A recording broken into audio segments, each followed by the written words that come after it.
Ya hemos hablado, por ejemplo, en la mesa de que el gobierno tiene baja capacidad de ejecución.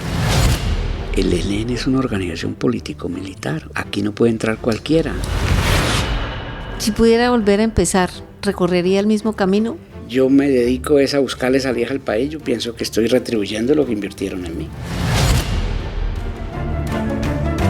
Una serie documental sobre el ELN no podría estar redonda sin la voz de uno de sus máximos jefes guerrilleros, José Israel Ramírez, más conocido como Pablo Beltrán, jefe de la delegación de la guerrilla en los diálogos de paz, recibe en La Habana, Cuba, a María Elvira Samper.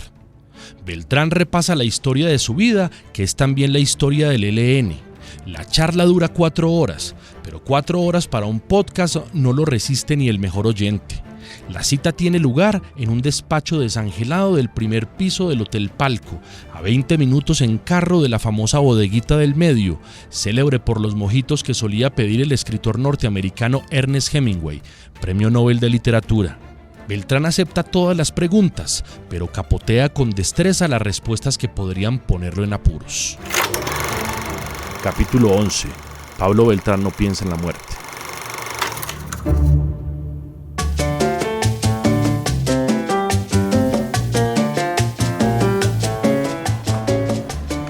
Es miércoles 21 de febrero de 2024. Pablo Beltrán, jefe de la delegación del ELN, llega 10 minutos después de las 9 de la mañana, hora de la cita. Se disculpa, dice que ha tenido que sortear una de las tantas crisis de la mesa.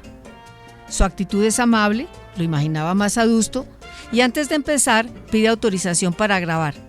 Supongo que es una manera de blindarse frente a sus pares. Le digo que no hay inconveniente.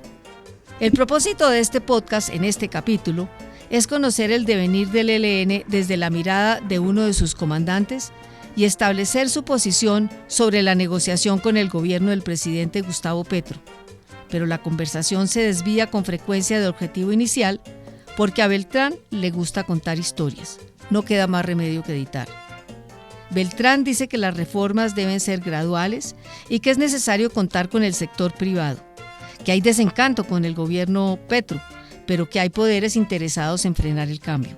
Celebra la presencia del presidente de Fedegan, José Félix Laforí, en la mesa y dice que en el país cabemos todos.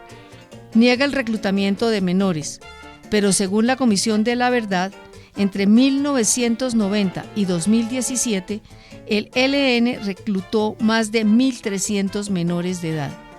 Critica a los medios de comunicación que, según afirma, solo buscan lo malo y asegura que el ELN no es un grupo binacional, que es como las personas que viven en la frontera, que a veces están de un lado y otras veces del otro.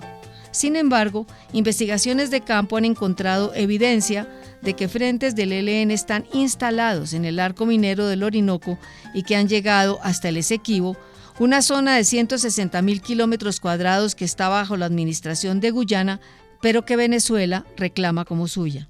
A continuación, la sustancia de la larga conversación.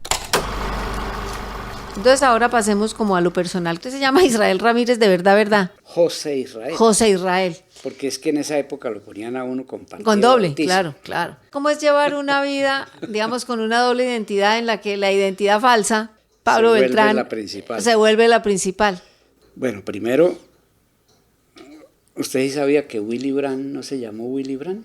¿Sino cómo se llamaba? Willy Brandt fue el nombre que él se usó para huir de Hitler y irse para Suecia. Entonces, él quedó Willy Brandt. Y nadie se acuerda cuál es el nombre real de él.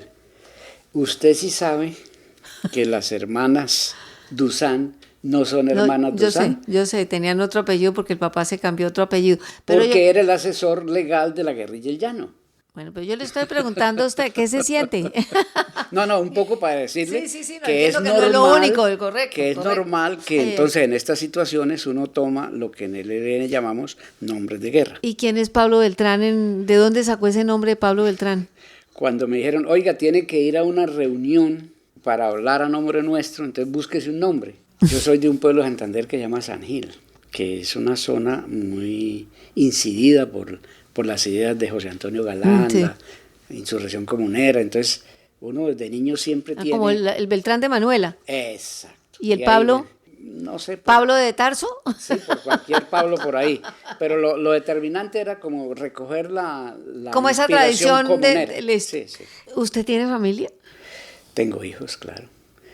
¿Cuál es el problema? Que uno se casa, las compañeras dicen, no, yo esa vida no, se hacen aparte, crían sus hijos. ¿Y usted los ve? Hace mucho no los veo. ¿Y le duele? Como diría Petro, ¿yo no los crié? Bueno, han contado con que la madre ejerce y juega el papel de padre y madre. ¿Y usted tiene relación con ella? No, yo a veces les escribo a ellos sí les escribo, les cuento, me preguntan. O sea que hay una relación, aunque sea epistolar, sí. que es la tradición vieja, porque claro, Sí, por celular no puede, pero, no. pero sí se siente alguna dolor de no haber podido ejercer la paternidad como se espera. Sí, claro, por supuesto. Para mí que es importante que ellos entiendan eso. ¿Y cree que lo entienden? Yo pienso que ahora último sí. Al principio estuvieron más distantes, un poco más incomprensión, más rechazo.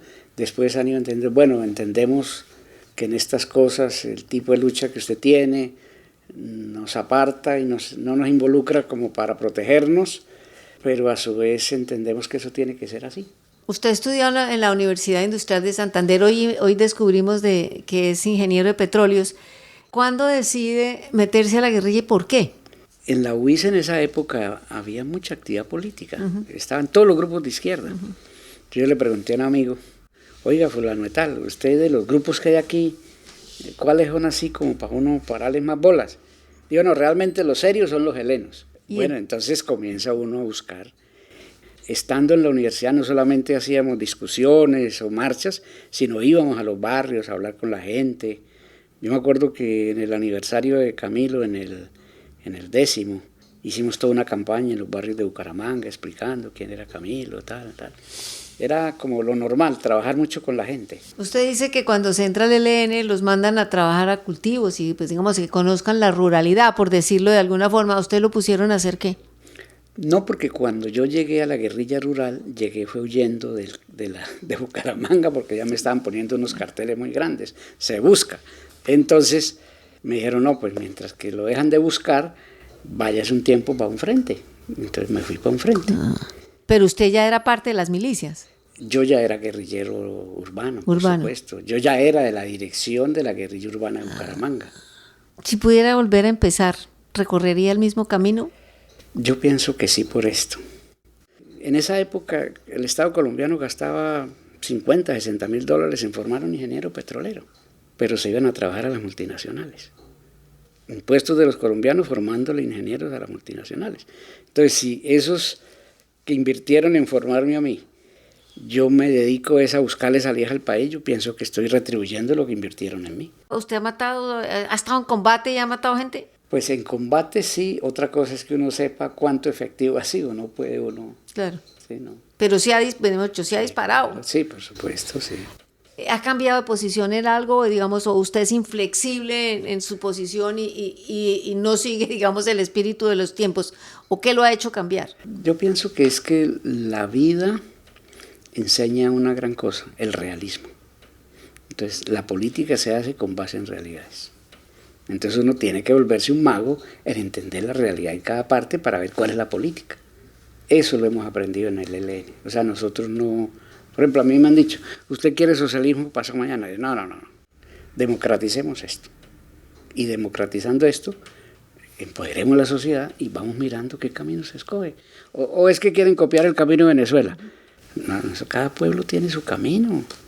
Ni queremos de que Venezuela haga lo de nosotros, ni que nosotros hagamos lo de Venezuela, ¿no? Respetémonos, estamos vecinos, pero cada uno haga su camino. ¿Se arrepiente de algo de lo que ha hecho? Unos errores, por supuesto. ¿Cuál considera que ha sido su peor error? Muchas veces uno dice muchas pendejadas. Pero una cosa es decir pendejadas y otra cosa es hacer cosas que no son pendejadas, sino cosas muy duras. ¿Qué es la ventaja? Que a mí me tocó una época, desde que yo llegué a la dirección del ELN, que es donde uno tiene más incidencia, en que las decisiones no se toman individuales, ¿cierto? Pero además, así yo haya tenido, por ejemplo, mando de frentes de guerra, en decisiones de más envergadura no las tomo solo. Oiga, fulano, ¿usted qué dice de esto? Así no los tenga al lado. Fuente Ovejuna, todos a una. Más o menos. Y así se quita peso. No, sino que es que hay cosas muy difíciles. A ver, a veces hay ejemplo, voy a colocarle un ejemplo. En la época dura que nosotros teníamos una estructura de milicia muy grande en Medellín, se formó una discusión y se formó una guerra con las oficinas de venta de droga de Pablo Escobar. Eso es finales de los 80, principios de los 90. Entonces nos dijeron, oiga, que ¿cómo hacemos para arreglar eso? Entonces dije, no, pues consultemos a ver. Entonces consultamos y dijimos, bueno, hagámosle una propuesta. Saquen todas las ventas de droga de los barrios. Y si quieren vender droga, véndanlas en el centro de Medellín. Y se acaba la fuente de pelea. Y ese fue el acuerdo. ¿Con Pablo Escobar? Con Pablo Escobar. Mira, esa sí no la sabía. Claro, porque era poner los expendios de droga en los barrios populares. Si pero era llevar las bombas a otro sitio. Pues, o sea, aquí no, por favor. Entonces, era tener... ¿Usted lo conoció personalmente? No, sino fue la discusión que hubo. Sí. Entonces, claro, esas decisiones son muy grandes. ¿Usted duerme con la conciencia tranquila? Claro. ¿O tiene pesadillas? No. Cuando uno, por ejemplo, le quita la vida a alguien de manera injusta, sí le debiera dar pesadillas. Pero que yo tenga conciencia de eso, no. O que actúe de manera injusta contra una comunidad, tampoco. O que le haya recibido dinero a alguien por algún favor, tampoco. Decisiones que haya tomado que después dice, uy, esto fue una gran metida de pata. Las grandes dificultades, por ejemplo, en la pelea que hubo con las FARC, yo siempre abogué por buscarlos y buscar un entendimiento, así se nos escondieran. Porque eso les hicimos todo el rastreo para obligarlos a sentarlos, hablemos y logremos esto, porque la gente es la que está sufriendo. Está vendiendo sus fincas, está yéndose de las zonas. Como dicen en mi pueblo, están vendiendo sus tierras a precio de tripa. Claro. Entonces hubo un éxodo en Arauca grandísimo. Grandísimo eso. O sea, nunca la gente había sufrido tanto como en ese momento. ¿Usted qué personaje admira? Vivo. Sí, o muerto. Muerto. Okay. A mí me influyó mucho Manuel Pérez, bastante. Un personaje colombiano importantísimo, que estuvo en la primera época de Semana, Indalecio. Indalecio Liévano. Me parece un hombre supremamente agudo, de los que ya no hay muchos. Quizá de pronto Pardo, que se fue ahora. Ay, sí, qué tristeza. Sí. ¿Qué lecturas prefiere y qué está leyendo ahora? A ver, le voy a decir, yo trato de dedicar una hora y media a ver cómo está el mundo. ¿Y cómo está el mundo? 10 medios nacionales, 10 medios internacionales. Y siempre los sigo. ¿Cómo está el mundo? ¿Qué le preocupa? A ver, se va a extrañar. Me alegra que esté cambiando. Me duele que haya tanta destrucción y tanta muerte para que haya cambios. Pero esos son los partos, ¿cierto? Por ejemplo, Gaza es una cosa sin nombre, Ucrania sin nombre. Ahora abrieron otro frente de guerra para en Yemen. Vea dónde va el precio del petróleo y cada vez van a pagar más por eso. Entonces, claro, es un sistema de guerra perpetua al que yo le dedico mucho tiempo para entenderlo, porque lo que pasa por allá nos repercute acá. Y no quiero que pase aquí. Por ejemplo, muchos me han dicho, es que el ELN, con todo lo que sabe de guerra, guerrillas, se convierte en un factor muy poderoso para el equilibrio geopolítico aquí, en el norte de Sudamérica. ¿Sabe yo qué les digo? En mi pecho nunca el ELN ni le va a pedir armas, ni dinero a ninguna potencia para meternos aquí a hacer guerras. Vea cómo está Ucrania. Pero no es un poco dinosaurio, por calificarlo de alguna manera, seguir estando en armas. La guerrilla más vieja de América Latina, cuando como la vía armada ya está, digamos, es obsoleta. Sí, lo que uno tiene que decir es lo que decía Camilo. El poder tiene que estar en manos del pueblo. Y es las clases gobernantes, dominantes, las que deciden entregarlo, porque el que tiene el poder es el que resuelve sus problemas. Entonces, La élite siempre ha tenido el poder y resuelve sus problemas, pero que el pueblo tenga el poder para resolver sus problemas. Petro, ¿qué tiene? El gobierno. ¿Cuánta zancadilla y cuánto torpedeo no le hacen los otros factores de poder del Estado? Desconocer que Petro tiene poder me parece que es una salida fácil. Sí lo tiene, lo que pasa es que no es eficiente para ejecutar. Siendo el presidente, comulga con principios fundamentales similares a los de ustedes, tiene unas miradas similares a las suyas frente a ciertos problemas, entonces uno diría, pues ahí hay una oportunidad, una ventana de oportunidad, pero yo lo veo que usted como que no cree mucho. Ya hemos hablado, por ejemplo, en la mesa de que el gobierno tiene baja capacidad de ejecución. Eso no hay que descubrirlo.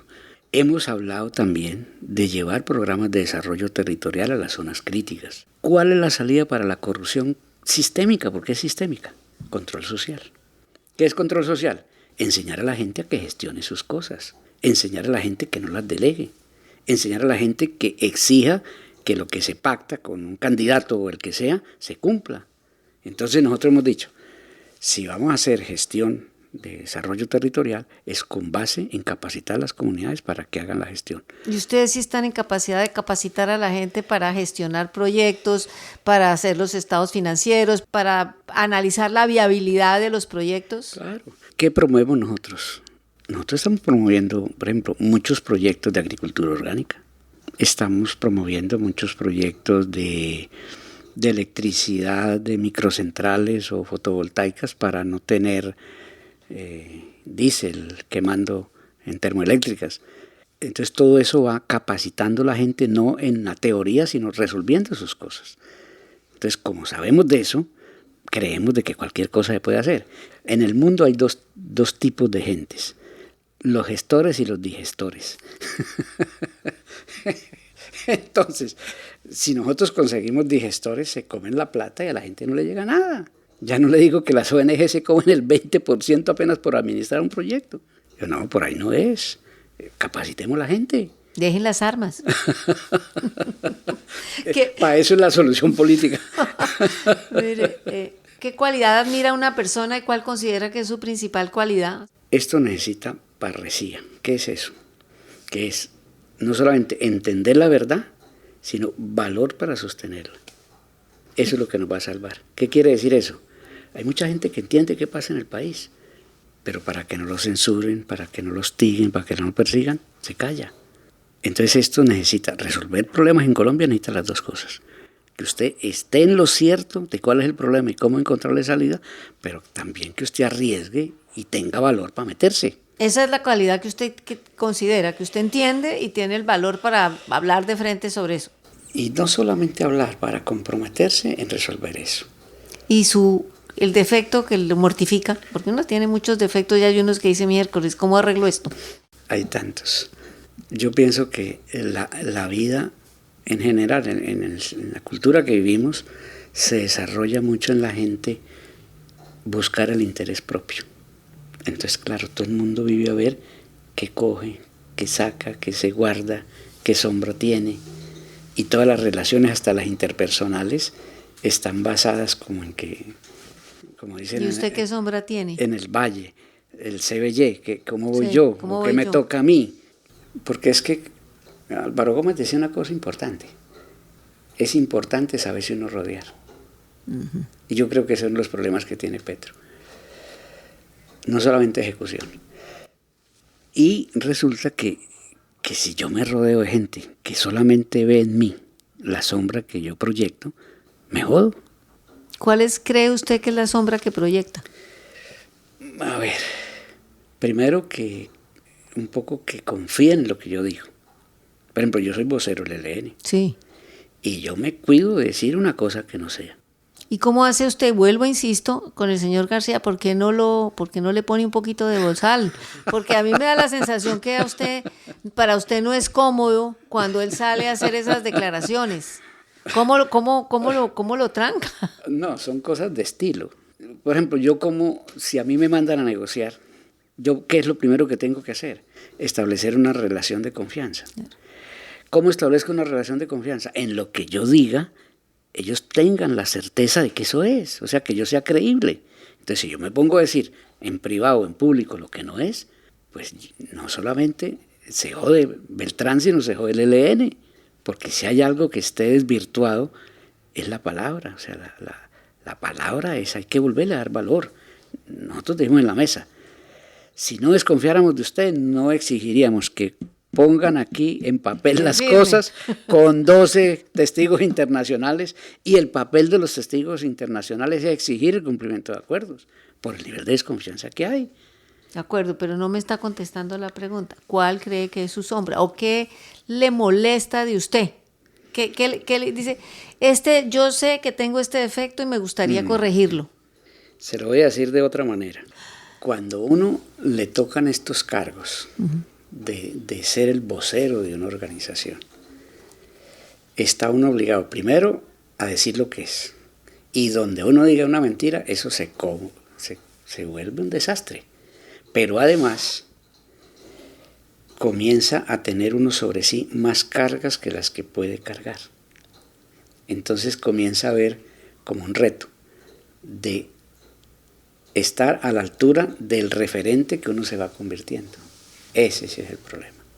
Entonces, claro, eso es una carga muy fuerte y no siempre acierta uno. Cada vez uno va aprendiendo a ser más cauto, a medir más las cosas, pero cuando usted me preguntaba ahora de qué me arrepentía, me acuerdo que cuando estuve en Maguncia, en muchas relaciones políticas que hice en ese momento, dije muchas pendejadas, por inexperiencia, bueno, pero entonces uno va aprendiendo a que cada cosa tiene que ser dar cierta certeza, si no, uno no cumple el papel que es.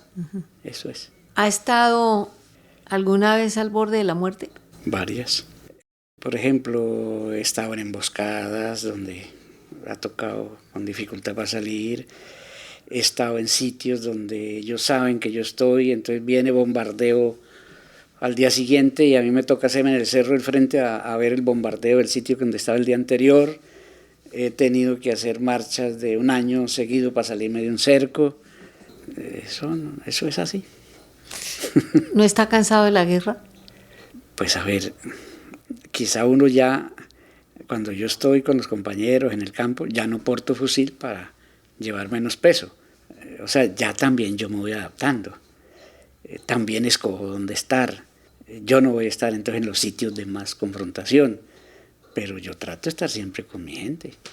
Y cada vez que termino una reunión me voy allá a ver cómo está todo. ¿Piensa en la muerte? Primero, uno, cuando se pone en esto, uno escoge la manera de morir. O sea, muere uno en su ley. Y si muere uno en una cama, pues no está cumpliendo.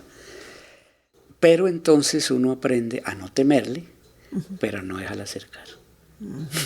A ser cauteloso. ¿Cómo le gustaría morir? Sí sabe que yo pienso poco en eso. ¿De verdad? Quizá como tengo eso como principio, de no temerle y no dejarla acercar, yo asumo riesgos. Hay gente que yo he dicho, oiga, que hay que ir a hacer tal cosa y nos prestan un helicóptero, y yo no, vaya usted solo. Y me ha tocado irme solo. Dice, no, porque es que lo tumban. Que uno corre riesgos y los corre, pero no sabe que el riesgo tiene las posibilidades, o le va bien o le va mal, en el medio no hay nada. Entonces, claro, eso es como lo normal de la vida. ¿Hace alguna práctica de yoga o algo así, o meditación, algo que le haya ayudado precisamente a llegar a ese punto de no me importa porque de todas maneras voy a morir y si muero de un balazo estoy en mi ley? A ver, uno hace sentido de vida. Yo pienso que he hecho una vida donde he tratado de aportar de acuerdo a mis principios y mis convicciones, que si me fueran a examinar no he faltado a ellos. Por ejemplo, a mí me dicen, los mandos del ELN se enriquecen. No, ninguno de mi familia tiene casa propia. Mis hijos estudiaron con becas y han pagado al ICETES sus estudios, sus posgrados o lo que hayan hecho. Mi mamá le tocó hacer cola en una EPS 2 meses esperando una ambulancia. Yo soy un colombiano común y corriente. Común y corriente, está rodeado de gente armada. Chuleado el tema personal, a lo que vinimos. Beltrán se reclina en su silla, toma un poco de aire y pasa 2 sorbos de agua. Seguimos en el mismo despacho, desangelado, del Hotel El Palco en La Habana. Le pregunto por el alto comisionado de paz Oti Patiño y por Vera Grave, la primera mujer cabeza de una delegación de paz de Estado. Oti dejó incendiada la casa y se fue. Y mandó a Vera que apagara el incendio. ¿Qué significa la presencia de Vera, una mujer por primera vez jefe de delegación? Saludamos la llegada de Vera. Yo la conozco a Vera desde los años 80. ¿Y qué he hecho yo en la mesa? Cada vez que yo voy a hablar algo, le hago un contexto para que ella entienda de qué estamos hablando, para que ella pueda hacerse su opinión. ¿Con Vera ustedes están más cómodos? Tenemos más expectativa de que pueda funcionar mejor el asunto. Siempre ha sido muy difícil, pero con la idea que tienen de paz total, necesitan esa mandrake. Una vez le dije a Oti que yo los veía a ellos en una gran plaza de toros, donde hay varios toros y varios burladeros, pero que ojalá no les pasara lo del torero Visco, que se metió en el burladero que no era y lo embistió el toro que sí era. ¿Qué ha significado en la mesa la presencia del presidente de la Federación de Ganaderos, José Félix Lazorí? Que esté Laforí ahí es la presencia de alguien con mucho peso en la política colombiana, como es el expresidente Uribe. Estamos abriendo una ventana de oportunidad para que ellos con su posición política estén en el país y nosotros con nuestra posición política estemos en el país y cese la voluntad mutua de exterminio. Todos caemos en Colombia. Algo que dejó un poco en shock a la opinión fue ese video de una conversación suya con Gavino, en la que Gavino dice que están de acuerdo con impulsar las movilizaciones populares para exigir las reformas y que el estallido social es la cúspide. Promover un poco la insurrección al mismo tiempo que estar hablando de paz, ¿no es contradictorio? ¿Usted cree que por qué fue el estallido social? ¿Una crisis de representatividad? ¿Una crisis de liderazgo? ¿Quién dijo que el sistema de partidos representa a la gente? Incluso muchos esquemas organizativos sociales también están quebrados. Es bastante lastimosa la situación. ¿Quién dice que ustedes sí representan a esas comunidades marginadas? No. ¿Quién les ha dado la patente de corso para representarlas? Digamos, esos sectores de base que permitieron la victoria de Gustavo Petro, están enviando un mensaje, no quieren seguir en un país con un grupo en armas, no creen en la solución armada. No nos sentimos voceros de mucha gente, pero sí tenemos la responsabilidad de representar a un poco de gente que no ha sido oída en este país. El paro del Chocó en los mediados de febrero del 24, sí, que no ha sido el único paro. Parte de la delegación del gobierno encabezada por Vera Grave va a Quibdó y representantes de esas comunidades afectadas dicen, por favor, oigan nuestros reclamos. ¿Ahí esas comunidades no se están sintiendo representadas por ustedes? Yo fui al Pacífico colombiano. ¿Qué me dijo la gente a mí? Nosotros casi no entendemos qué es el proceso de paz de ustedes, pero solamente les pedimos una cosa: no se vayan de aquí. ¿Qué quiere decir eso? El sufrimiento de la gente es tanto que ve que la presencia nuestra le garantiza no solamente un asunto de seguridad o defensa o protección o disuasión, sino le garantiza unos elementos de cohesión social. Esas son las comunidades que nosotros representamos. Estas comunidades que fueron confinadas y el confinamiento viola el derecho internacional humanitario. Ahí lo que uno ve es que hay una competencia del ELN y los grupos criminales por el control del narcotráfico y, como le insisto, las bases populares se pronunciaron eligiendo a Petro, se desmovilizó, firmó la paz, ha hecho política dentro de las reglas del juego. Es un mensaje de decir, no más, busquemos otra salida que no sea con el fusil al hombro. Yo le voy a decir un asunto de contexto para que me entienda. Se la voy a decir como por actos de una obra de teatro. Acto 1. La democracia está arruinada, la gente se bota a la calle en el estallido social y dice cambios. Acto 2. Aparecen 2 millones de votos nuevos y ponen a Petro de presidente. La gente del estallido votó por él. O sea, primero se fue a la calle y después hizo un acto de confianza en la democracia colombiana y dijo, bueno, ahí ponemos presidente para que haya cambios. Acto 3. ¿Dónde va el acto 3? La élite se ha fraccionado en dos grupos. Un grupo se alía con Petro y frena las reformas. Primero, ¿cuánto le cobraron? Porque es un acto extorsivo. Tienen que recibir cargos y contratos. Y segundo, estando en la coalición, van a impulsar las reformas. No, las frenan, las peluquean, las mutilan. Y los que se quedan por fuera, pues hacen la oposición de que no les sirve nada. Entonces, ¿qué cambio y qué reforma puede sacar Petro adelante? Acto 4. Como él no puede sacar nada adelante. Conclusión, el gobierno del cambio no sirve. Conclusión, toca seguir con el sistema que venía. El gobierno Petro se queda mucho en el discurso. En ese discurso confrontacional y que de buenos y malos y esclavistas y no esclavistas, en eso se pierden los matices. Y aquí tiene que haber matices. Bueno, ¿usted qué dice? Yo no voy a hacer una evaluación del gobierno de Petro. No, porque si la hago como es, tumban a Petro. Petro subió con un mandato de cambio. Entonces, cuando firmamos la Agenda de México, allá se les dijo, somos socios para que este cambio funcione. ¿Y cuál es el cambio?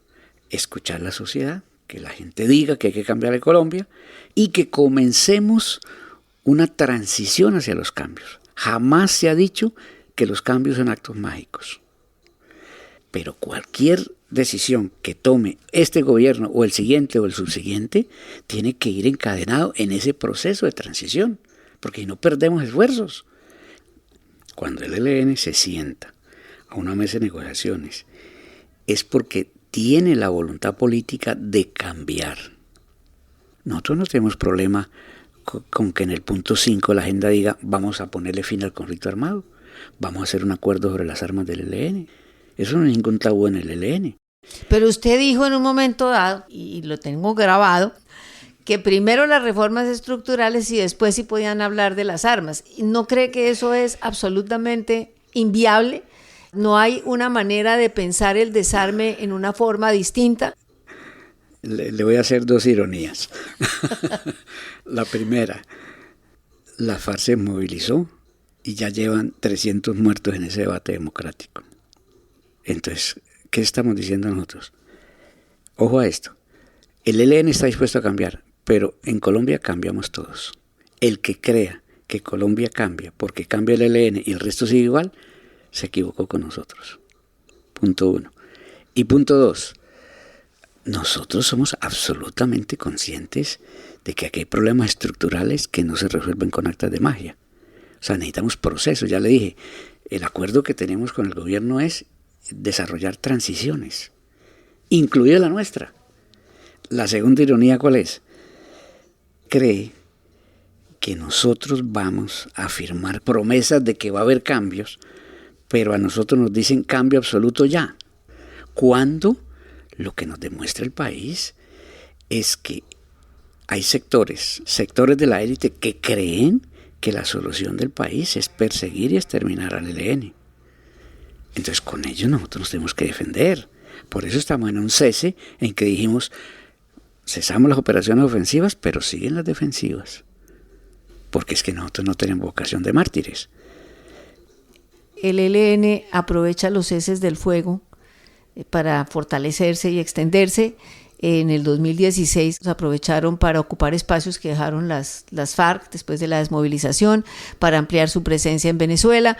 Y hay un informe reciente de Ideas para la Paz que dice que eso está sucediendo, entre otras cosas, porque el cese del fuego le ata las manos a la fuerza pública. Cuando nosotros dijimos, entramos a un cese al fuego bilateral, nacional y temporal, vamos a bajar la actividad militar, pero vamos a subir la actividad política. Porque si yo bajo la militar y bajo la política, usted me está pidiendo es que me suicide. ¿Y cómo están subiendo la actividad política cuando la gente, como le insisto, los paros, está viendo más violencia en las regiones? ¿Cuál es la actividad política que están aumentando cuando uno lo que ve es que está aumentando la actividad militar? Hemos identificado 4 factores de crisis del cese. Primero, un sector del gobierno de los militares insiste en cercenar frentes del ELN. Segundo, hemos tenido atentados a miembros de la dirección del ELN durante el cese.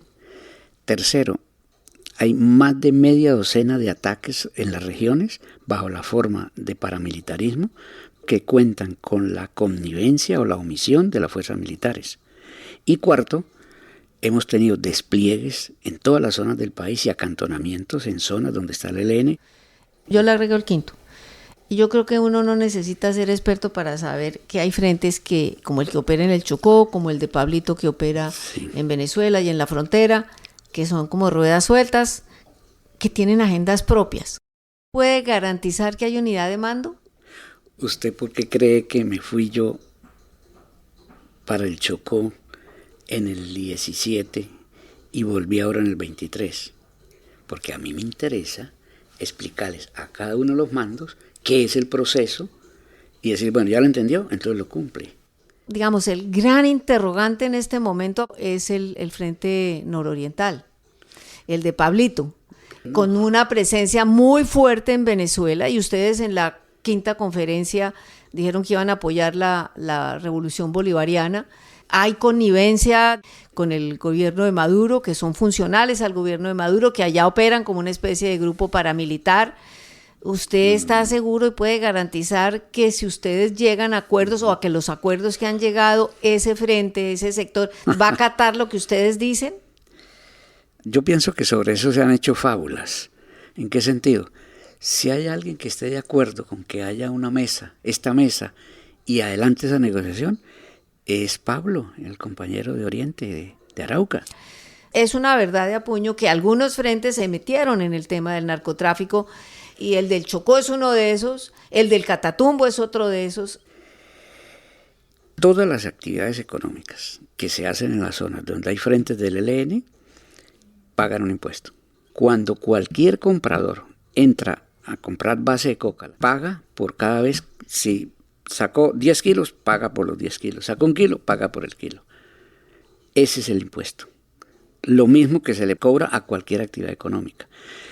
Está prohibido en el ELN tener rutas, tener laboratorios, cuidar pistas o tener pistas. Yo no le creo a usted, me da pena decírselo aquí de frente. Un país que ha sido atravesado por el narcotráfico en todo. Me va a decir que ustedes son las hermanitas de la Caridad o Sor Teresa de Calcuta que están absolutamente ajenas al tema del narcotráfico. Está absolutamente prohibido por estatutos, y que si hay errores, que los ha habido, se penaliza muy fuertemente. ¿Cómo se penalizan? Usted sí sabe que nosotros hemos fusilado altos miembros del ELN por incumplir esa norma. ¿Volvieron al tema de los ajusticiamientos de la época de Fabio Vázquez? Solamente en este caso. ¿Quién, por ejemplo? No, eso sí ya es reserva de sumario. Es interrogatorio de agencias de inteligencia. Bueno, está bien. Bueno. Que una cosa es que la política sea una y otra cosa es que haya errores. Y que en el caso del ELN hay una política desde el Congreso del 89 que dice deslinde categórico en el narcotráfico. Pero sí hubo un momento dado en que eso se rompió. Le acepto que sean absolutamente asépticos en un país donde nadie es aséptico. A ver, le voy a agregar otro capítulo. Nosotros hemos detectado operaciones de inteligencia del gobierno de Estados Unidos con agencias militares colombianas de inteligencia que involucran a familias de mandos nuestros en cadenas de narcotráfico. Después los mandos comienzan a ser arrastrados para después decir, vea que el ELN sí.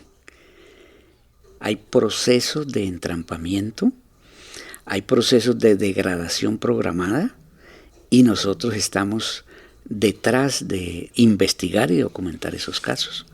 También hay procesos no de degradación programada, sino de degradación intencionada. Pero cambiamos de tema, porque aquí no nos vamos a poner de acuerdo. Yo respeto lo que usted piense, pero es importante que entienda es una cosa. En el ELN hay una política, y esa política es inflexible. Incluso nosotros le hemos propuesto a Santos, a Duque, a Petro, hagamos un trabajo de búsqueda de una solución a la fracasada guerra contra las drogas, una política alternativa. Nosotros nos abrimos a investigaciones en zonas. ¿El narcotráfico va a estar en la mesa de discusiones? Todos los tráficos y todas las cosas no ilegales, ilícitas, bullen en Colombia. Se lavan y se articulan con la economía formal. Uh-huh. Ese es el corazón de la economía colombiana. Si hay cultura mafiosa, es porque hay una economía mafiosa. Entonces usted no puede resolver la cultura si no resuelve la economía. ¿Cuál es la solución? Los grandes potentados quieren salir de ser los grandes lavadores de esa economía subterránea para que tengamos otros factores. Pero usted diferentes. puede decir así tan abiertamente que todos los cacaos son lavadores. Yo creo que esa es una temeraria afirmación. Pero usted me puede decir que ustedes no lavan también a través de testaferros y de empresas de fachada. Si el ELN se dedicara a amasar dinero, como se dedican los banqueros, seríamos otra cosa. Pero el entonces ELN vive de sus impuestos y punto. Vive de sus impuestos, pero esa guerra es muy costosa. Esos fierros que ustedes usan son muy costosos. ¿Por qué no dejar la guerra? Llevan 60 años y ¿a quién ha liberado? ¿De qué? Estamos mamados de la guerra todos. ¿Usted no está mamado de la guerra? El ELN está dispuesto a cambiar, pero cambiamos todos. Es un reto. Ustedes dilatan los diálogos. Lo hemos visto en otras negociaciones. Le dijeron a Betancur que no, le dijeron a Barco que no. Uh-huh. Después a Gaviria le dijeron que sí, con coordinadora guerrillera. Uh-huh. La impresión es que ustedes más bien estaban a la espera. Viene Samper, que ustedes dicen no negociamos con un gobierno ilegítimo, lo hacen a través de la sociedad civil. Uh-huh. Siempre quedan faltando los 5 centavos para el peso. Viene Pastrana.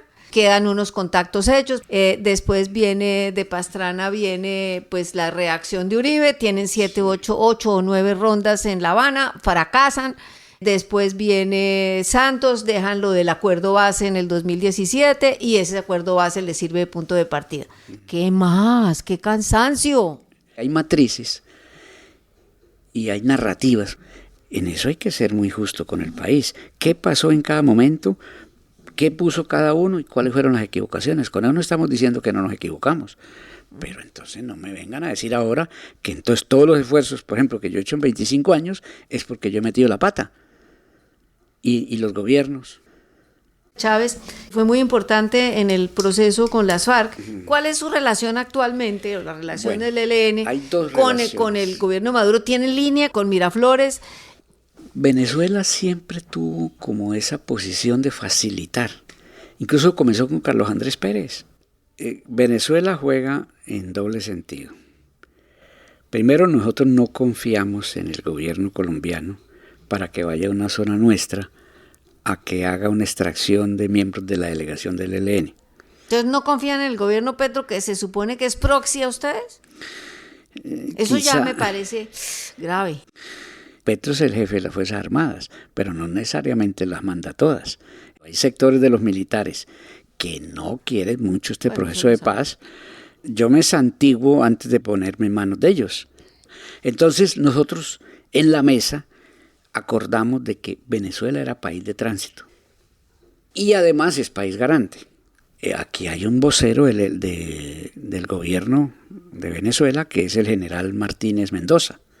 Entonces, cada cosa que hay, para bien o para mal, se trata con él. Ya las relaciones en el terreno, que es la frontera. ¿Cómo repercuten esas declaraciones de García que son tan confrontacionales en la mesa?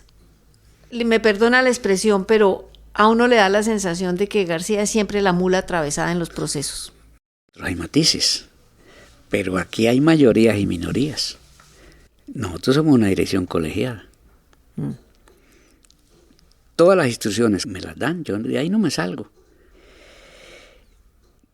Y todo lo que dice Antonio García es lo mismo que tengo que decir yo. Y el día que yo me salga de ahí, me quitan. Hablemos de un tema que es muy espinoso y el más sensible de todos, de los secuestros. El famoso García salió a decir que es que ustedes hacen los secuestros económicos porque es que la guerrilla del ELN es muy pobre. ¿Qué van a hacer una guerrilla pobre cuando están vinculados a un montón de otras actividades? A uno le repugna pensar que el ser humano pueda ser tratado como mercancía. ¿Y por qué? ¿Cómo que por qué? Sí. ¿Cómo así que yo secuestro y deme tanta plata y se lo devuelvo? Bueno, entonces ahora escúcheme la explicación.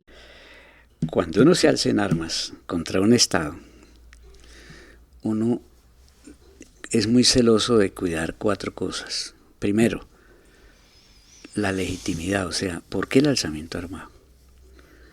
Desde Camilo se dijo, las vías pacíficas para llegar al poder están cerradas. Quiere decir que uno desconoce la normatividad del Estado, pero está obligado a autorregularse. Nosotros tenemos estatutos, reglamentos, código de guerra. El código de guerra nos lo revisó el bufete jurídico del 6CR en Ginebra. Se apega a lo que es el DIH, o sea, el Derecho Internacional Humanitario. Segundo, tenemos armas. ¿Por qué? Tenemos que defendernos. Tenemos que defender las comunidades. Tenemos que hacer ataques. Para que esto ande, nosotros necesitamos recursos. Y eso no nos los van a regalar, hay que conseguirlos. No ha habido ningún rebelde armado que no haga operaciones de finanzas. Cobramos impuestos. Y a los que son remisos, entonces los detenemos, pero es una detención temporal, que eso causa problema. Sobre esto tenemos una discusión muy profunda y no la hemos terminado. Entonces, como no la hemos terminado, dijimos, listo, vamos a hacer una suspensión temporal de esas retenciones económicas mientras que terminamos la discusión. Lo que es increíble, señor Beltrán, es que ustedes, en pleno cese al fuego, secuestran al padre del gran ídolo del fútbol, Lucho Díaz. ¿Cómo se explica eso? Está mal informada, entonces le corrijo. Nosotros iniciamos un cese el 3 de agosto, que terminó en 24 de febrero. En esos 6 meses de cese no estaba incluido que no se hicieran retenciones económicas. Es la primera precisión. O sea, ahí no violamos ningún acuerdo. Muy hábil. No, señora, es que es la realidad, yo no puedo inventar cosas. Sigue siendo una torpeza infinita frente a lo que están esperando los colombianos. La gente no quiere más secuestros, la gente no quiere más, la gente quiere que cese la guerra. Pero María Elvira, ¿qué hizo la Dirección Nacional al día siguiente? Decir, no lo autorizamos, es un error y se va a devolver de inmediato. Y duró 13 días. ¿Cómo sancionaron al grupo que lo secuestró? Al mando. Al que tomó la decisión. Eso es proceso interno. Rebobinemos. Recordemos el secuestro de los ingenieros de la Mannesmann. No se sabe la cifra, espero que usted me la dé. 28 millones de dólares. Eso los revive a ustedes después de la derrota de Anorí. Los dejó desvertebrados, les matan a los hermanos de Fabio Vázquez. Pero en el 78, o sea, 5 años después, hubo una gran reunión de todos los cuadros y se tomaron medidas fundamentales que la llamamos nosotros como un proceso de rectificación en el ELN. Eso fue lo que le dio vida al ELN. ¿Cuáles fueron esos fundamentos de rectificación? El mando militarista, autoritario de Fabio Vázquez, por ejemplo. Primero, el ELN no puede tener mando unipersonal. Tiene que tener mando colectivo. Y de ahí para acá en eso hemos sido muy celosos. Segundo, el ELN es una organización político-militar. Aquí no puede entrar cualquiera, ni a las malas. Todo el que entra al ELN pasa por una escuela y se le explica qué es esto. Y si está de acuerdo, va. Y si no, no va. ¿Me puede jurar que no hay reclutamiento de menores? Es prohibido. El Código de Guerra dice, prohibido reclutar menores de esta edad. Que eso se lo he dicho yo a los mandamientos dicen prohibido matar y la gente mata. Mata y le ponen medallas al que mata más bastante. Por eso, entonces, ¿cómo le voy a creer? Bueno. Entonces, eso está prohibido y está tan prohibido que nosotros fuimos los que pedimos que quedara en el último ajuste del cese al fuego, que se cumpliera la norma de no uso de menores, ni siquiera en actividades de inteligencia. Siguiendo en nuestro rebobinamiento, o como se diga, los secuestros colectivos de la María, del Fokker, del kilómetro 18, ¿qué recuerda de eso? ¿Quién dio esa orden? ¿Por qué lo hicieron? ¿Qué puesto ocupaba usted en ese momento? ¿Este fue en el 99? ¿Usted ya era del COSE o no? Yo estoy en el COSE desde que nombraron el COSE. Usted sabe todo lo que sucede. Como Pilates se va a lavar las manos ahora con eso. No solo que sé, sino que yo respondo por todo. Bueno, entonces, ¿cómo responde frente a esos? ¿Y por qué les dio por hacer esa oleada de secuestros colectivos? En el 97 hubo una oleada de terror de Estado. Por ejemplo, llegaron a pueblos del sur de Bolívar, mataban los líderes, jugaban fútbol con la cabeza, le sacaban los hígados, los freían delante de la gente para aterrorizarla. Había una situación de sangría programada, que era la parte secreta del Plan Colombia, desangrar las zonas de influencia guerrillera. Entonces, en medio de todo eso, ¿qué decisión tomamos? Hay que hacer operaciones de denuncia de eso. Entonces, comenzaron a hacerse operaciones militares para decir, vea, está pasando esto en el sur de Bolívar. Eran operaciones, pudiéramos decir, publicitarias, que eso lo supiera el mundo. Y claro, eran costosas, por ejemplo, la María, porque era una iglesia, un Sobre domingo. todo cuando la iglesia ha cumplido como un papel de facilitador siempre en todas las negociaciones con Claro. el ELN. Por eso digo yo que hay errores. Meterse a un templo, a sacar gente, eso no debe hacerse, porque son las creencias de la gente, hay que respetarlas. Bueno, pasó eso, se le trató de dar una respuesta rápida, después pasó lo del kilómetro 18. Yo era negociador en esa época con Pastrana. Ya había una situación muy dura para la gente. Se hizo un acuerdo, o sea, darle una salida humanitaria. Uh-huh. Para eso están las negociaciones, para darle salidas humanitarias a las cosas. Me abre esto al tema de las víctimas. Uh-huh. Ahí vuelve y se nos atraviesa el señor Antonio García. En vísperas de las conversaciones con el gobierno Santos, dice que el ELN no es victimario, sino que es víctima. Entonces, eso también ofende a la sociedad, y la Fiscalía tiene un largo listado de víctimas y tiene a la cúpula, incluido usted, vinculado a procesos de desplazamiento, de secuestros, de homicidios, de un largo etcétera. ¿Qué podemos esperar ahora? ¿Cómo piensan responder frente a las víctimas? El punto 4 de la agenda de negociaciones se llama Derechos de las Víctimas. Le voy a decir sobre qué base trabajamos nosotros esto. Verdad toda, verdad todos. Si nosotros estamos dispuestos a eso, exigimos que la contraparte haga lo mismo. No va a haber justicia si no hay verdad y asunción de responsabilidades. Ni reparación ni garantías de no repetición, que son los derechos de las víctimas universales. No estamos ante un hecho solamente de historiografía. Y yo coloco un ejemplo, que de pronto usted se acuerda, que fue lo primero que en los balnearios europeos hablaron Laureano Gómez y Alberto Lleras. Los dos somos responsables. La élite en Colombia hoy tiene el mismo valor, que es un valor civil. Y como lo interrogamos, estamos obligados a decir, comencemos por nosotros. Rebobinemos. Machuca, por ejemplo, que dejó más de 80 muertos. El asesinato del obispo Jaramillo. Del obispo Jaramillo hubo una declaración que la encabezó el comandante Manuel Pérez, el sacerdote aragonés, donde se dijo, fuimos nosotros, fue un error y pedimos perdón y esperamos que eso no vuelva a pasar.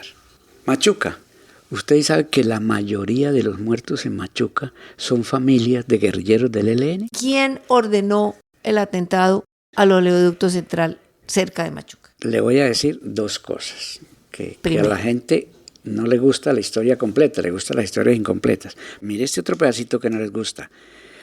Hubo una investigación interna en Ecopetrol en la que, por directiva interna, demoraban el cierre de las válvulas para que el daño fuera mayor y el rechazo a los atentados fuera mayor.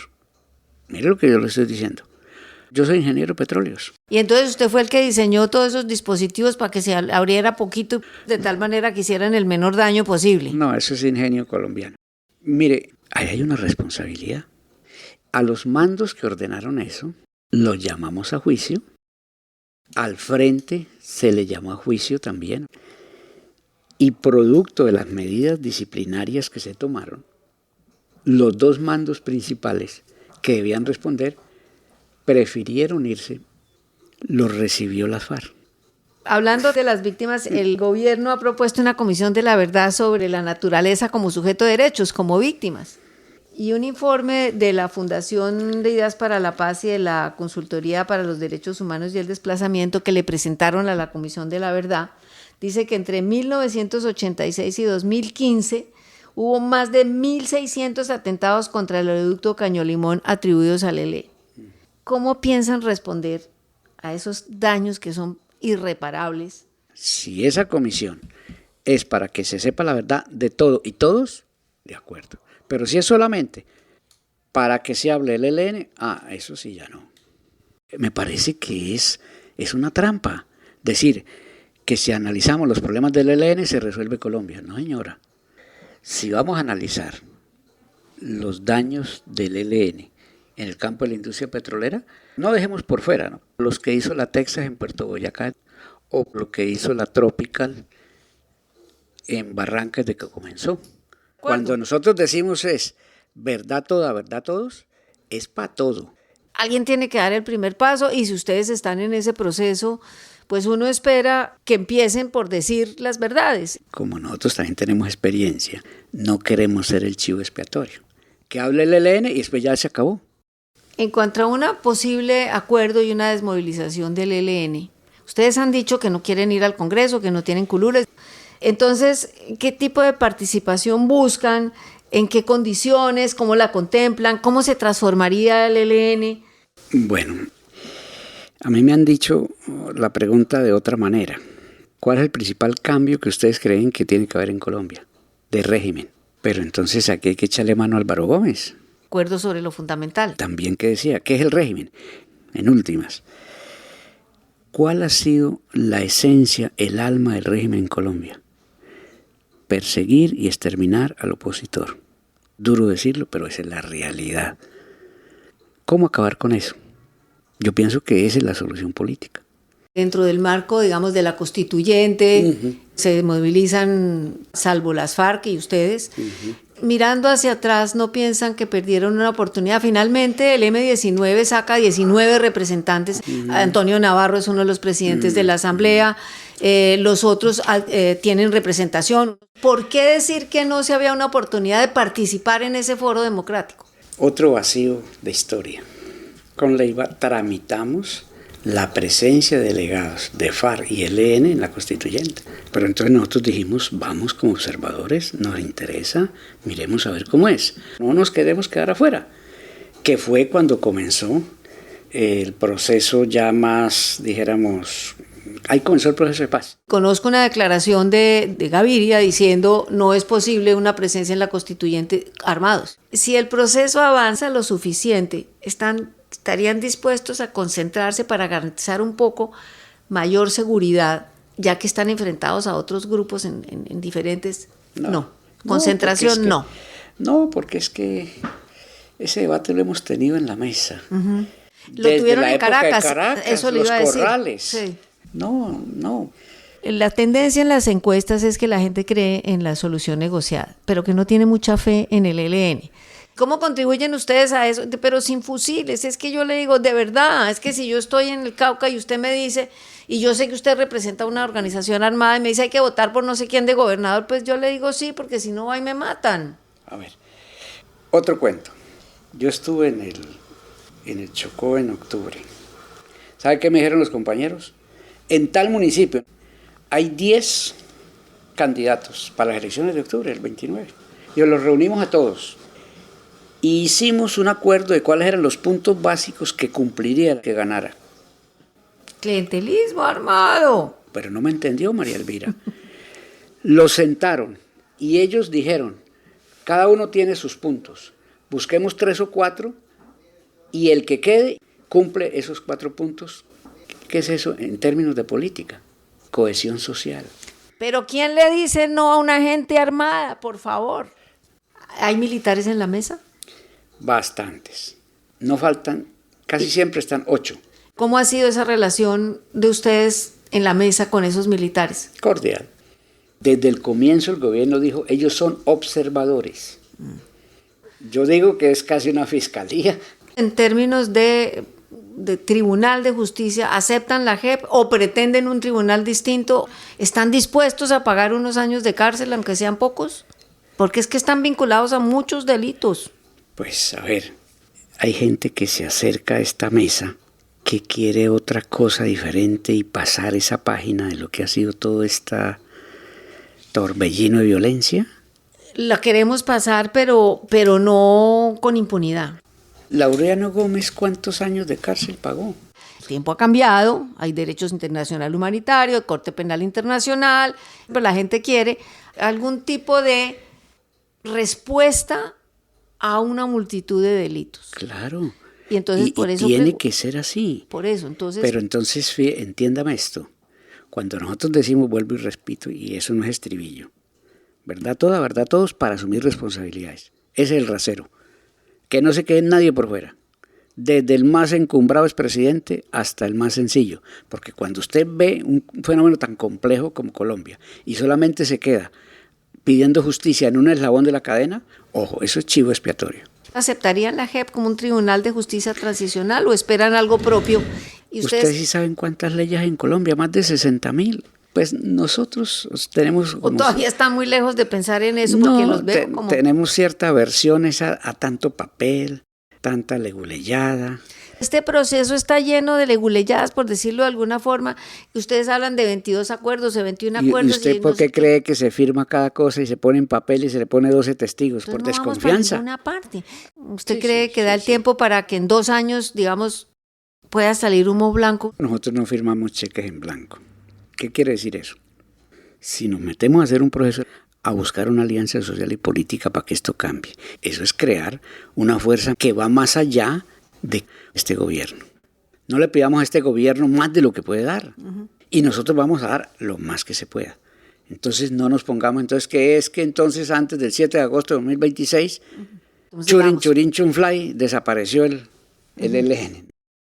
Estamos en un momento de cambios en el país. Y entendemos la mesa como un instrumento de los cambios. Y le apostamos a eso. Pueden haber muchos problemas, pero esta mesa no se rompe. Esa es la voluntad.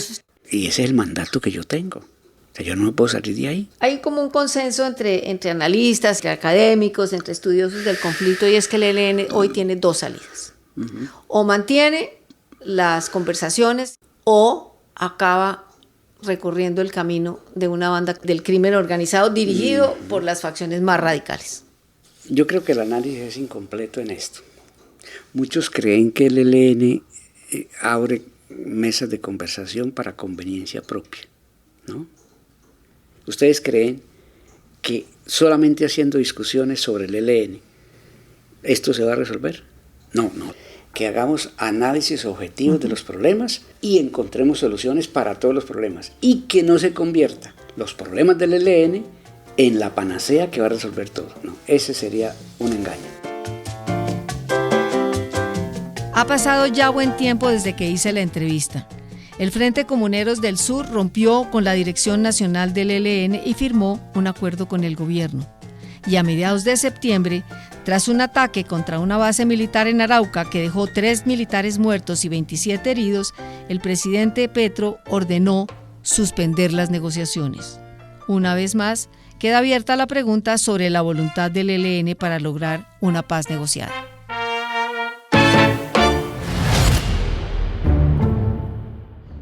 Por principio soy partidaria de la salida negociada a todo conflicto. Sin embargo, no soy optimista frente a los diálogos con el ELN. Yo soy optimista o medianamente optimista porque yo creo que los comandantes del ELN están ya cansados y dicen no más. Yo creo que el proceso de paz con el ELN tiene un curso que en este momento ya es irreversible. Mi optimismo con respecto a que haya una negociación con el ELN de paz es bastante moderado. Yo creo que quienes están en la mesa tienen que estar dispuestos en algún momento a hacer o acuerdos parciales o a dejar algunos frentes por fuera del acuerdo. Ya reconstruimos la historia de la guerrilla más vieja del mundo. Ya repasamos toda su barbarie y el holocausto ambiental que provocaron sus acciones. Ya contamos qué tanto la penetró el narcotráfico. Ya establecimos su fuerte presencia en Venezuela. Ya revisamos la sucesión de intentos frustrados de paz. Y ya escuchamos a uno de sus principales voceros. Las calificadas opiniones de dirigentes políticos, exnegociadores, catedráticos e investigadores expertos en el conflicto en el último episodio de esta serie documental. Un bonus. Uf, casi que no acabamos.